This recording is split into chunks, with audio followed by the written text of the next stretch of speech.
আজিৰ সন্ধিয়াৰ প্ৰথমটো গুৰুত্বপূৰ্ণ খবৰ ওলাই আহিছে আমাৰ হাতত। প্ৰথমটো খবৰ হৈছে কাইলৈ ঘোষণা কৰা হ'ব লোকসভা নিৰ্বাচনৰ দিন। শনিবাৰে বিয়লি 3 বজাত ঘোষণা হ'ব নিৰ্বাচনৰ সূচী। কাইলৈ ঘোষণা কৰা হ'ব লোকসভা নিৰ্বাচনৰ দিন। কাইলৈ বিয়লি 3 বজাত ঘোষণা হ'ব নিৰ্বাচনৰ দিন। নিৰ্বাচনৰ দিন ঘোষণাৰ লগে লগে দেশত বলবৎ হ'ব নিৰ্বাচনী আচৰণবিধি। কেইবাটাও পৰ্যায়ত দেশত অনুষ্ঠিত হ'ব লোকসভা নিৰ্বাচন। অসমত এটা পৰ্যায়ত নিৰ্বাচন সম্পন্ন কৰাৰ সম্ভাৱনা। কংগ্ৰেছ এৰিলে আব্দুল খালেকে লোকসভা নিৰ্বাচনৰ দিন ঘোষণাৰ পূৰ্বেই কংগ্ৰেছৰ দলত আন এক মুখ্য আঘাত। AICCৰ সাধাৰণ সম্পাদক তথা অসমৰ তত্ত্বাৱধায়ক জিতেন্দ্ৰ সিং আৰু APCCৰ সভাপতিক দোষাৰোপ কৰি পদত্যাগ আব্দুল খালেকৰ। লোকসভা নিৰ্বাচনৰ দিন ঘোষণাৰ পূৰ্বে কংগ্ৰেছত আন এক মুখ্য আঘাত। দল ত্যাগ কৰিলে বৰপেটা সাংসদ আব্দুল খালেকে। দলৰ প্ৰাথমিক সদস্য পদো ত্যাগ খালেকৰ। টিকটৰ পৰা বঞ্চিত হৈ দল ত্যাগ কৰিলে খালেকে।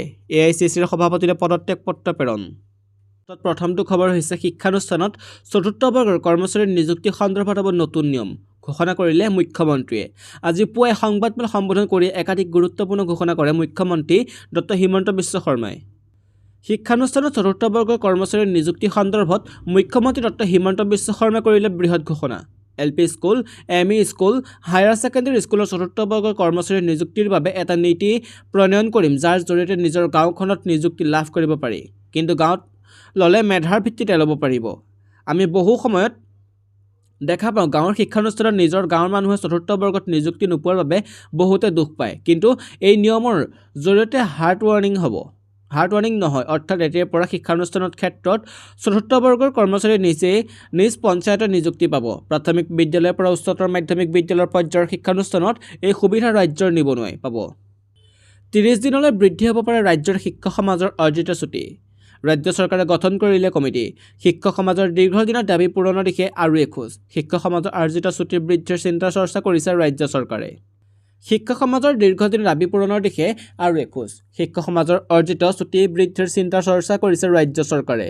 10 দিনৰ পৰিৱৰ্তে 30 দিনলৈ অৰ্জিত ছুটি বৃদ্ধিৰ যোজা চলাইছে ৰাজ্য চৰকাৰে। সমগ্ৰ দিশ পৰ্যালোচনাৰ বাবে উচ্চ ক্ষমতা সম্পন্ন কমিটি কৰিলে গঠন। উচ্চ ক্ষমতা সম্পন্ন কমিটিৰ অধ্যক্ষৰ দায়িত্ব SSA পৰিচালন সঞ্চালকক, মাধ্যমিক শিক্ষা সঞ্চালকক আহ্বায়ক তথা সদস্য সচিবৰ দায়িত্ব। শিক্ষা বিভাগৰ জ্যেষ্ঠ গাণনিক বিষয়া কাৰিকৰী সদস্যৰ দায়িত্ব। সদস্য হিচাপে থাকিব কমিটিৰ অধ্যক্ষই মনোনীত কৰা 2 শিক্ষাবিদ। সদস্য হিচাপে 2 IASক মনোনীত কৰাৰ কৰ্তৃত্বও প্ৰদান কৰিছে অধ্যক্ষক। নিৰ্বাচনৰ পাছতে প্ৰয়োজনীয় প্ৰতিবেদন দাখিলৰ নিৰ্দেশ। কমিটিৰ পৰামৰ্শ ভিত্তিত শিক্ষা বিভাগে গ্ৰহণ কৰিব চূড়ান্ত সিদ্ধান্ত। বৰ্তমানে শিক্ষক সমাজে অৰ্জিত ছুটি লাভ কৰে 10 দিন। গৰম বন্ধ লাভ কৰাৰ বাবেই শিক্ষক সমাজৰ অৰ্জিত ছুটি কম। কিন্তু গ্ৰীষ্ম বন্ধতো বন্ধ উপভোগৰ সুযোগ নাপায় শিক্ষক সমাজে। ইয়াৰ বাবে অৰ্জিত ছুটি 30 দিনলৈ বৃদ্ধিৰ দাবী কৰি আহিছে শিক্ষক সমাজে। ইপিনে ৰাজ্যৰ কৰ্মচাৰীসকলৰ বাবে এটা বৃহৎ খবৰ ওলাইছে। মুখ্যমন্ত্ৰী ডক্টৰ হিমন্ত বিশ্ব শৰ্মাই ঘোষণা কৰিছে ৰাজ্যিক কৰ্মচাৰীৰ 4% DA বৃদ্ধি। গুৰুত্বপূৰ্ণ ঘোষণা মুখ্যমন্ত্ৰীৰ। মুখ্যমন্ত্ৰী ডক্টৰ হিমন্ত বিশ্ব শৰ্মাৰ গুৰুত্বপূৰ্ণ সংবাদমেল সম্বোধন। লোকসেৱা ভৱনত গুৰুত্বপূৰ্ণ সংবাদমেল সম্বোধন মুখ্যমন্ত্ৰীৰ। হোলীৰ পূৰ্বে মুখ্যমন্ত্ৰী ডক্টৰ হিমন্ত বিশ্ব শৰ্মাই দিলে বৃহৎ উপহাৰ। ৰাজ্যিক কৰ্মচাৰীলৈ বৃহৎ উপহাৰ দিলে মুখ্যমন্ত্ৰী ডক্টৰ হিমন্ত বিশ্ব শৰ্মাই। অসম চৰকাৰৰ কৰ্মচাৰীৰ 4%কৈ DA বৃদ্ধিৰ কথা ঘোষণা কৰিলে মুখ্যমন্ত্ৰীয়ে। 1 জানুৱাৰী 2024 পৰা কাৰ্যকৰী হ'ব এই সিদ্ধান্ত। এতিয়াৰে পৰা 50%কৈ DA লাভ কৰিব অসম চৰকাৰৰ কৰ্মচাৰীসকলে। মুখ্যমন্ত্ৰী ডক্টৰ হিমন্ত বিশ্ব শৰ্মাই গুৰুত্বপূৰ্ণ সংবাদমেল সম্বোধন। লোকসেৱা ভৱনত গুৰুত্বপূৰ্ণ সংবাদমেল সম্বোধন কৰিলে মুখ্যমন্ত্ৰী ডক্টৰ হিমন্ত বিশ্ব শৰ্মাই। তাৰ লগতে ঘোষণা কৰিছে কৰ্মচাৰীসকলৰ বাবে বৃহৎ ঘোষণা। অসমৰ কৰ্মচাৰী 4%কৈ DA বৃদ্ধি কৰিলে মুখ্যমন্ত্ৰী ডক্টৰ হিমন্ত বিশ্ব শৰ্মাই বৃহৎ ঘোষণা কৰিছে। 1 জানুৱাৰী 2024 পৰা কাৰ্যকৰী হ'ব এই সিদ্ধান্ত। এতিয়াৰ পৰা 50%কৈ DA লাভ কৰিব অসম চৰকাৰৰ কৰ্মচাৰীয়ে।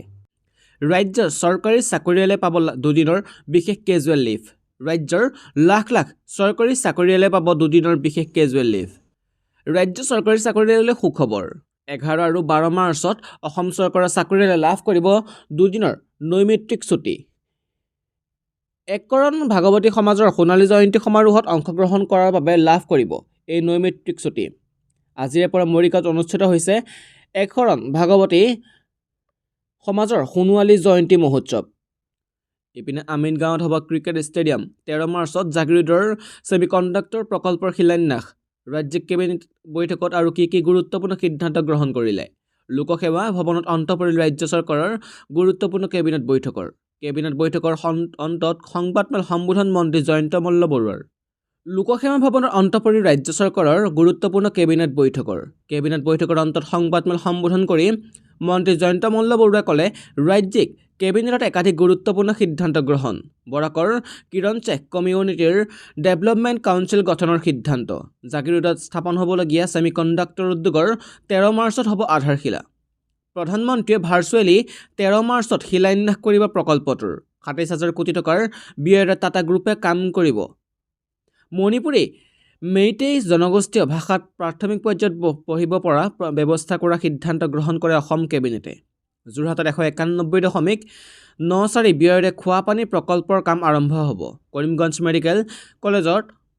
676.81 কোটি টকাৰ ব্যয়ৰ নিৰ্মাণ অনুমোদন 131.71 ব্যয়েৰে ৰংঘৰ পুনৰ নিৰ্মাণৰ কাম আৰম্ভ হ'ব আমিনগাঁৱত 380.66 কোটিৰ ব্যয়েৰে নিৰ্মাণ হ'ব অপেন ক্ৰিকেট ষ্টেডিয়াম 20,000 দৰ্শক একেলগে বহিব পাৰিব অপেন ষ্টেডিয়ামখনত 955 কোটি ব্যয়েৰে 1,12,206টা ঘৰত বিদ্যুতৰ বিশেষ ব্যৱস্থা লাহৰীঘাটত সৌৰশক্তি প্ৰকল্পৰ নিৰ্মাণৰ কামো অতি সোনকালে আৰম্ভ হ'ব বুলি ঘোষণা কেন্দ্ৰীয় চৰকাৰৰ কৰ্মচাৰীৰ দৰমহা বৃদ্ধি হ'ল কেতিয়া বৃদ্ধি হ'ব অসম চৰকাৰৰ কৰ্মচাৰী ডিএ ডাঙৰ খবৰ কেন্দ্ৰীয় চৰকাৰৰ কৰ্মচাৰীৰ বাবে বৃহস্পতিবাৰে কেন্দ্ৰীয় কেবিনেটে ডিআৰএছ এলাউন্স অৰ্থাৎ মৰগীয়া বানচ 4% বৃদ্ধি কৰি বেছিক পেৰ 50%লৈ অনুমোদন জনায় কেন্দ্ৰীয় চৰকাৰৰ কৰ্মচাৰীৰ বাবে বৃহস্পতিবাৰে কেন্দ্ৰীয় কেবিনেটে ডিআৰএছ এলাউন্স অৰ্থাৎ ডিএ মৰগীয়া বানচ 4% বৃদ্ধি কৰি বেছিক পেৰ 50%লৈ অনুমোদন জনায় 2024 চনৰ 1 জানুৱাৰীৰ পৰা কাৰ্যকৰী হ'ব লগা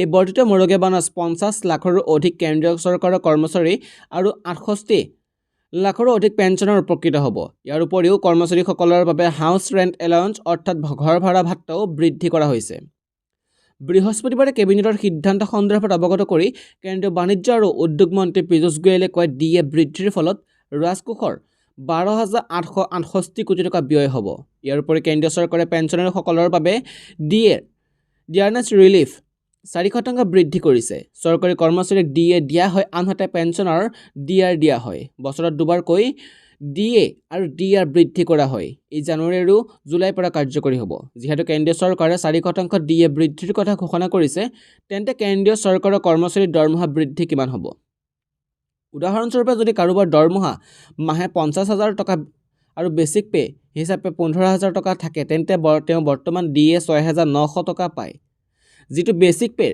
46%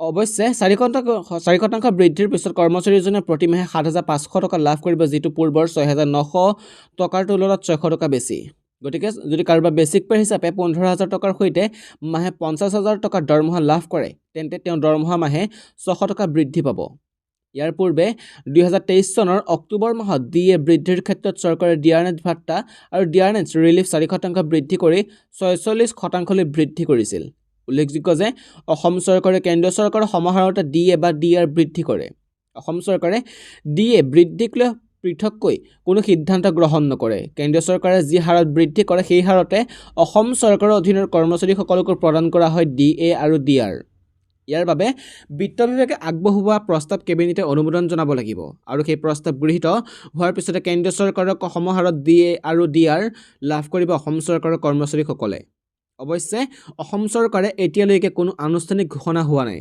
প্ৰথমটো খবৰ হৈছে মই এতিয়া স্থিতিপ্ৰজ্ঞ কা মই নামানো কা আনিলে আপোনালোকে ভোট নিদিব জুবিন গাৰ্গে মন্তব্য কৰিছে কাৰ বিৰুদ্ধে পুনৰ সৰব হ'ল জুবিন গাৰ্গ কা আনিলে ভোট নিদিবলৈ আহ্বান জনালে যুৱ প্ৰজন্মৰ হাৰ্টথ্ৰব জুবিন গাৰ্গে জুবিনে ক'লে ভোট নিদিলে কোনেও মন্ত্ৰী বিধায়ক হ'ব নোৱাৰে মই কাকো খাতি নকৰোঁ ন' কা ষ্টেণ্ড হিয়াৰ বাক্সা জিলাৰ মুছলপুৰৰ মনসাত শ্ৰী শ্ৰী মনসা পূজা উৎসৱ সোণালী জয়ন্তী অনুষ্ঠানত সংগীত পৰিৱেশন কৰিবলৈ গৈ কাৰ বিৰুদ্ধে সৰব হৈ পৰিল জুবিন গাৰ্গ যুৱ প্ৰজন্মৰ হাৰ্টথ্ৰব জুবিন গাৰ্গে তেওঁ সংগীতানুষ্ঠানৰ মাজতেই নাগৰিকত্ব সংশোধনী আইনৰ বিৰুদ্ধে পুনৰ গৰজি উঠিল জুবিনে কয় মই সলনি হোৱা নাই মই এতিয়াও স্থিতিপ্ৰজ্ঞ কা মই নামানো কা বলবৎ হ'ব নোৱাৰে কোনো মোদী বা হিমন্ত বিশ্ব শৰ্মাক মই খাতিৰ নকৰোঁ মোক কোনেও একো কৰিব নোৱাৰে আনহাতে ৰাজ্যৰ আৰক্ষী সঞ্চালক প্ৰধান জি.পি. সিঙে আৰক্ষীৰ হতুৱাই কাৰোবাক গ্ৰেপ্তাৰ কৰিব পাৰে কিন্তু মোক নোৱাৰে বুলি মন্তব্য কৰে জুবিন গাৰ্গে জুবিনে কয়, কা আনিলে আপোনালোকে ভোট নিদিব। মই ৰাজনৈতিক নেতাক ঘৃণা কৰোঁ। বিজেপি, কংগ্ৰেছ, AJP মই কাকো খাতিৰ নকৰোঁ। আমি গালি পাৰিব পাৰোঁ, আমাৰ অধিকাৰ আছে।